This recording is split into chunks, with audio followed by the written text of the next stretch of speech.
Hello, I'm Isabella Buitrago, and this is my AP Art History thematic review, the theme being social commentary. I define social commentary as any art piece that has something to say about social norms and practices. Therefore, much of this art critiques human nature. We begin with the philosopher giving a lecture at the Orrery by Joseph Wright of Derby. This piece is social commentary because it praises the Enlightenment era's movement towards allowing access to science for anyone regardless of age, class, or gender. The artist does this by portraying a middle-class family surrounding an orrery while being taught by a philosopher. Science is portrayed as the light of the world and demonstrates the shift away from faith-based ideas. Next we have I Notte Media by Francisco Goya.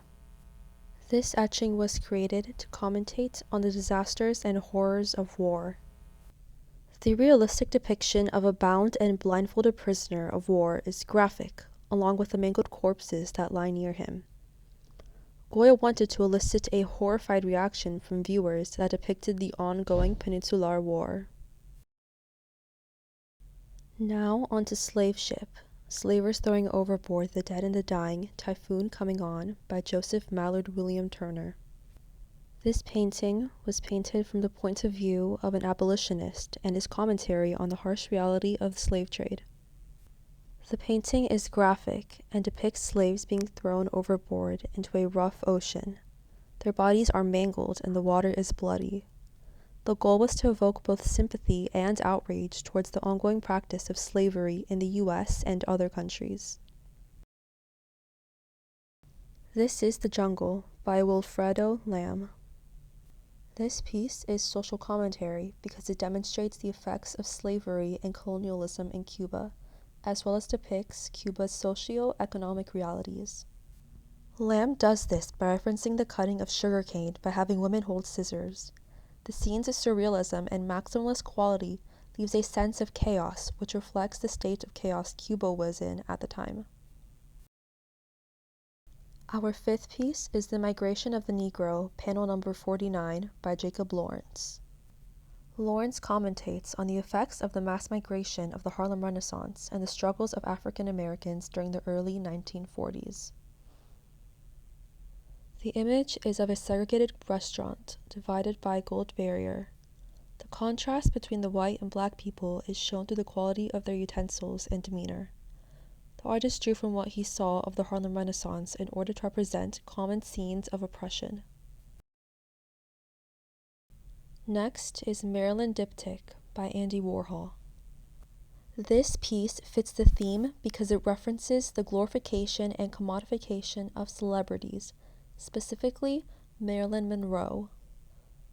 The artist created 50 images of Marilyn's face stacked to imitate products in a store. He utilizes a diptych form as an allusion to religious art. He also separates her public persona and death. He wants to drain the image of meaning and portray Marilyn as flawless. This was in order to connect Marilyn to a product meant to be sold and consumed rather than a person. This is Dancing at the Louvre by Faith Ringgold. In this piece, Ringgold commentates on the lack of black women in art institutions. She does this by depicting a family of black women and girls visiting the Louvre in the 1920s. They are dancing in front of art done by the white male artist Leonardo da Vinci. She used her alter ego as the main character and chose the Louvre because it is a physical embodiment of a white man's palace. She also chose quilt making because it was a slave art done by women. This emphasizes that black women belong in these institutions and deserve their art to be taken seriously. Now on to Trade, Gifts for Trading Land with White People by Jean Quick-to-See Smith. This piece is social commentary because it displays America's heinous treatment of Native Americans and the cultural appropriation that results from it. The image is of a canoe surrounded by collages and images of the issues that surround Native Americans, such as poverty, unemployment, disease, and alcoholism. The artist strung culturally appropriated and offensive souvenirs above the triptych to show how their culture is represented in popular media. The piece also tackles the controversial celebration of Christopher Columbus for the quincentenary anniversary of his arrival in the Americas.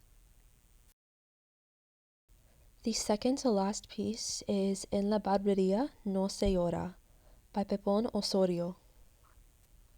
This mixed media installation is commentary on the contradictions found among cultural ideas of masculinity and identity. It especially tackles Puerto Rican social/cultural norms. The installation takes place in a decorated barbershop.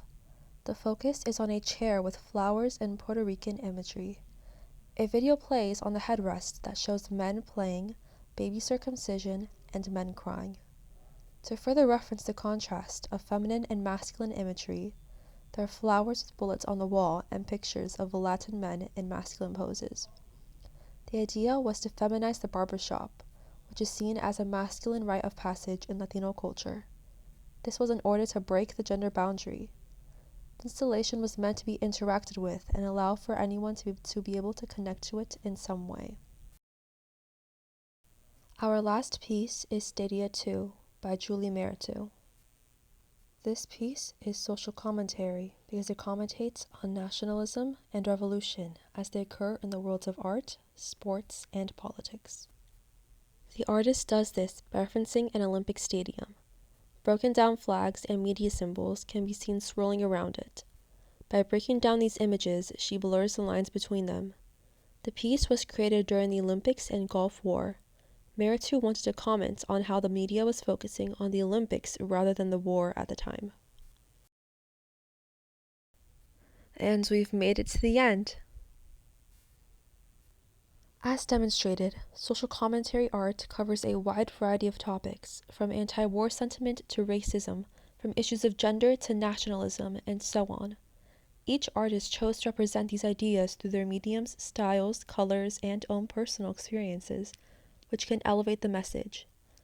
Overall, what each piece has in common is the desire to say something meaningful about the world through art.